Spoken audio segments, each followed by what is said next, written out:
প্রত্যাশা পূরণের দ্বিতীয় কৌশল হচ্ছে যা কিছু আছে সেটাকে যথেষ্ট মনে করা। আমরা প্রায় দেখি মানুষ বলে আমার এটা নেই তাই ব্যর্থ হচ্ছি, আমার এটা নেই ওটা নেই। দেখুন, পৃথিবীতে কোনো মানুষের সবকিছু নেই। আপনার কোনো কিছু নেই এর অর্থ হচ্ছে আপনি স্বাবলম্বী, আপনার সামর্থ্য বেশি। একটা বাবা-মা জানে তার সন্তান কে কেমন, ঠিক তেমন ভাবে সন্তানদের মানুষ করে।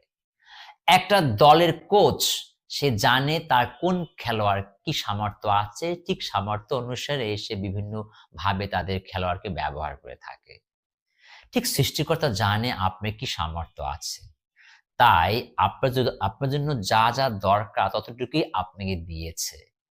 শুধু আপনার যা আছে ওটাকে হৃদয় এবং হৃদয়, মন ও শরীর দিয়ে সেটাকে ব্যবহার করুন। শতভাগ ব্যবহার করুন। আপনার যা, যা জীবনের দরকার সফল হওয়ার জন্য সবটুকুই দেয়া আছে।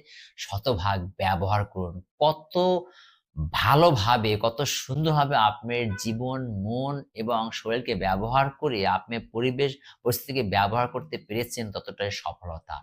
How you have utilized your body and mind along with the situation is your success. যাহা পেয়েছি মনে রাখবেন তাহা সফলতা নয়। যেভাবে করেছি, যেভাবে পেয়েছি ওটা সফলতা। তাই আপনি পরিবেশ, পরিস্থিতি এবং শরীর এবং মনকে কত সফলভাবে ব্যবহার করতে পেরেছেন ওটাই আপনার সফলতা। তাই কখনো নিজেকে ছোট মনে করবেন না, আপনার কিছু নেই তা নেগেটিভ ভাবে ভাববেন না। আপনার নেই, আপনি মনে করবেন আপনি স্বাবলম্বী। তাহলে আপনি জীবনের প্রতি ক্ষেত্রে সফলতা অর্জন করতে পারবেন।